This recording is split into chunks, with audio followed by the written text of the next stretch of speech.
To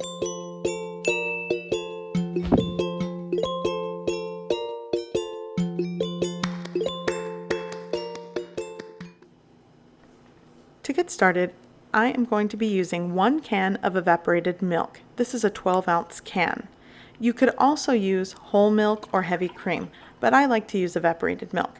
I'm also going to be warming this in the microwave for around a minute or so, or until the temp reaches 105 to 110 degrees Fahrenheit, which is the perfect temperature for proofing dry active yeast. Okay, I've also dissolved 1 teaspoon of sugar in my warm milk off camera, and I'm going to be adding 2.5 teaspoons of active dry yeast. I'm going to sprinkle it into my warm evaporated milk and allow it to activate over the course of 5 or 7 minutes, or until you start seeing your milk get foamy and bubbly.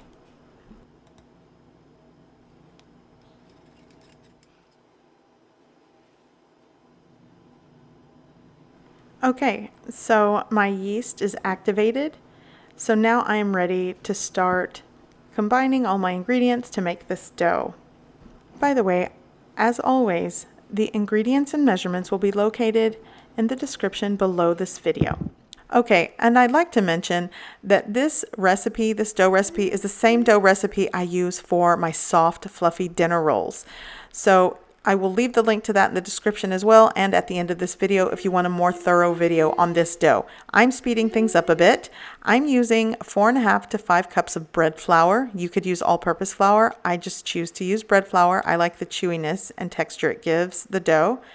So I'd like to mention that I will be putting weighed measurements in the description below. I basically weighed them in ounces because that's a scale I have here at home, and then I converted it to grams. Okay, so the next ingredient, I'm using store-bought non-fat dry milk. I'm using a 1/3 cup. Next, I will be using 1 full cup of sugar, and the couple teaspoons of sugar that I dissolved in the evaporated milk earlier came from this cup. I'm also adding 1.5 teaspoons of salt. Next, I am going to be using 1 room temperature large egg, and you want to make sure you're not using super cold ingredients because it helps keep a conducive environment for the yeast to flourish and thrive. So 1 room temperature egg, I scrambled it on the side, I'm adding it to my bowl. Okay, next I'm going to be adding 2 tablespoons of oil. Now this is the difference between my cinnamon roll dough and my soft dinner rolls dough. Now I'm adding the rest of my evaporated milk and yeast mixture, and I'm just going to mix everything in the bowl. Again, the difference between this dough and my soft dinner roll dough is that I fold in 4 tablespoons of butter in the other dough and I add less oil. But since I'm adding a whole stick of butter on the dough for these cinnamon rolls, I just leave the butter out of the dough and just add an extra tablespoon of oil. It works. So at this point, you can see this dough is super sticky and tacky, so you want to work with it in a bowl. And if you are using a stand mixer, you can skip this next step and mix everything in the stand mixer for around 15 minutes until the dough is where you need it to be, and then you proof it. But if you are kneading by hand, mix everything in the bowl. And then I'm just going to cover this with cling wrap and let it set for 15 minutes on the counter. I'm not really proofing the dough. I'm letting all the liquid and moisture saturate into the bread flour so it becomes less sticky and easier to handle when I'm ready to really knead this dough. So again, if you are kneading by hand, allow the dough to rest 15 minutes before kneading. This will give you an easier texture and dough to work with. You won't lose it all over the place because this dough starts off really tacky and sticky, which is good for your dough, but bad for your hands. You don't want to lose it everywhere. So at this point, it has been 15 minutes. As you can tell, it didn't rise dramatically. It didn't proof, but it rested and it allowed all the ingredients to just saturate each other and combine. So here I have some extra flour on the side, and I'm only going to use a little bit. I feel like if you add way too much flour during the kneading process just so you can handle it better, it'll work back into the dough and it'll change the texture, your end result. So use flour sparingly. And at this point, This dough should be workable. Yes, it's going to still be sticky and tacky, but it should be enough to where you can handle it and not get it everywhere on your hands and on the counter. And I like to stress, if you are using a stand mixer, you do not have to let this dough rest before you knead it, because obviously your stand mixer is going to do all the mixing and kneading for you. So as you can see, it's not sticking to my hands. I'm able to work it, so I'm speeding things up. And ultimately, this is going to take me around 20 minutes. It might take you less. What you're looking for is a stretchy dough that doesn't tear when you stretch it. And I will be giving it a window pane test. Basically, I'm going to stretch the dough into a square and stretch it thinly to where I can see the shadows of my finger through it. And that's when you know your dough is ready. So again, the kneading time may vary between each person. It just depends how much you're working this dough.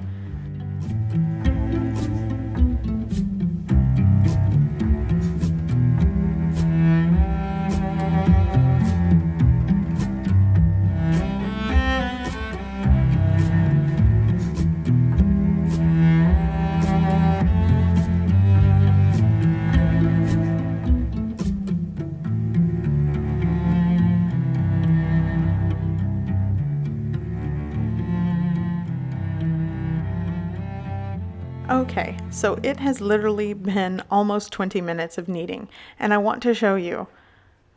Now, this is what we call a window pane test. You can stretch the dough thinly enough to see through it and see your fingers, and I am there, so my dough is done. Again, if you are kneading by hand, I'm not forcing you to knead for 20 minutes. You probably could do it in 15. It just depends on the muscle you're putting behind the dough, but it really does pay off when you reach the right texture and stretchiness of your dough. It gives you a better end result. So now I'm just oiling, again, my large bowl. I cleaned it and it's well oiled. I've oiled the top of the dough, and I'm just going to cover this in cling film and place it in a warm, non-drafty place. The best spot in my kitchen is my oven. So again, I'm just going to wrap this in cling film and place it right into my oven with a bowl of boiling hot water. I just brought water up to a boil, placed it in a heat-proof bowl, and that'll just maintain the warmth. And I'm going to allow the dough to proof for 1 hour, or basically you're looking for a double in size. So the time will vary. It might take your dough longer to proof double in size, just like it might take you longer or shorter to find that texture when you're kneading. Okay, so it has been a little over an hour and my dough has proofed and doubled in size. So now all I'm going to do is lightly flour my surface. First, I'm going to punch out the air from this dough. I'm going to lightly flour my work surface and turn out the dough and start rolling it and spreading it into a large rectangular shape. If I had to guess how large this rectangular shape is, it would probably be bigger than the pan I'm going to bake it in. I don't usually measure it. I kind of eyeball it. I'm sorry, I probably should have done that. But basically, if you're using a guide, make it bigger than a 9 by 13 square pan. Probably bigger by 2 to 3 inches on each side of the pan is my best guess.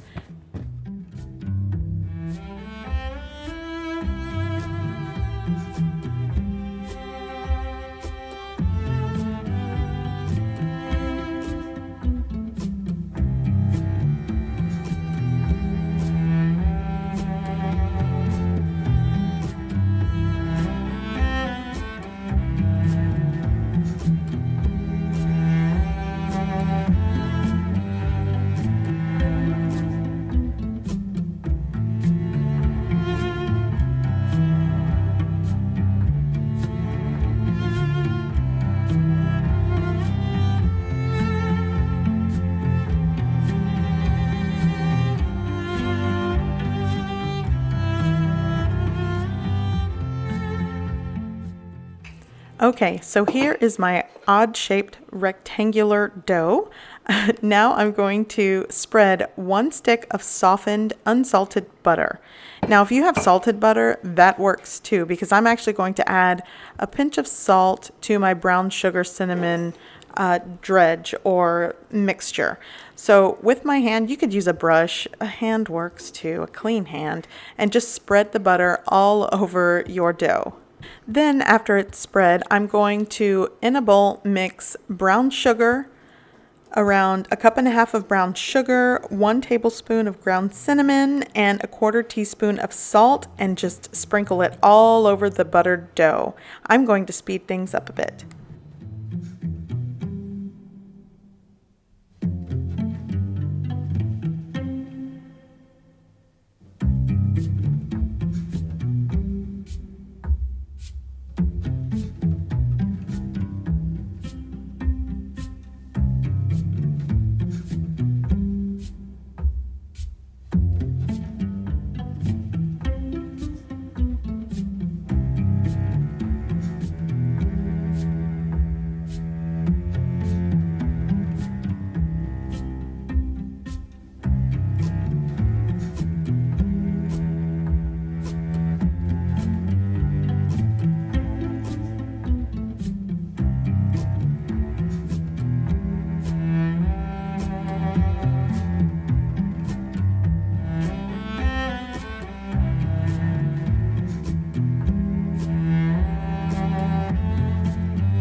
Okay, so everyone loves it when Mama makes cinnamon rolls. So at this point, I am going to allow my cinnamon rolls to proof again. I want them to double in size. So I'm going to cover them in cling wrap and again place them in the oven with a bowl of boiling water and just let them proof until they double in size. It could take an hour, maybe a little bit longer. Again, your kitchen might not be the same as my kitchen, so there are so many variables that will make the time vary during this process. You could also refrigerate your cinnamon rolls and bake them the next day at this point. Instead of proofing them for the second time, cover them in cling wrap, pop them into the refrigerator, and bake them in the morning. Now, when you do bake them in the morning, you'll have to bring them to room temperature, and that's when you allow them to proof before you bake them, so keep that in mind.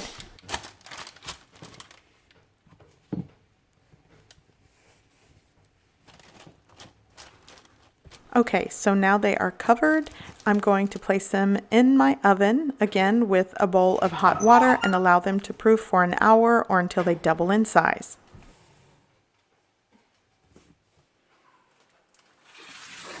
Okay, so it has been an hour and my rolls have definitely doubled in size. And this is why when you place them in your pan, you want to give them a little space, especially if you're doing like the larger ones.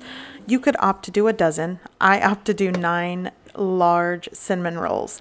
So I have my oven preheating at 350 degrees Fahrenheit, and I will be baking these for around 20 minutes.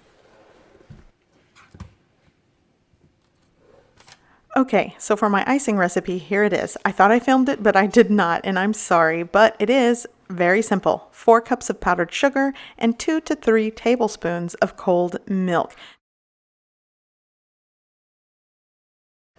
It has been 20 minutes and my house smells wonderful. I love baking cinnamon rolls. It just puts everyone in a good mood. So once they're done, I'm actually going to transfer them out of the pan, and then while they're still hot, I'm going to add the icing. I'd also like to remind you that all the ingredients and measurements will be located in the description below this video. Okay, so I've removed them from the pan and I'm going to let them set just for 10 minutes, just so they're not scalding hot. And while they are still warm, I like to ice them. And for those of you that want a cream cheese icing or frosting on your cinnamon rolls, I will put a recipe for you in the description below, but I like the classic icing of just powdered sugar and milk. By the way, one of my favorite textural things about a cinnamon roll is when the icing melts and then it sets and gets it forms like this iced glaze on top and just keeps all the gooey moisture inside the cinnamon roll. So after you ice them, let them set for a little bit and then dig in.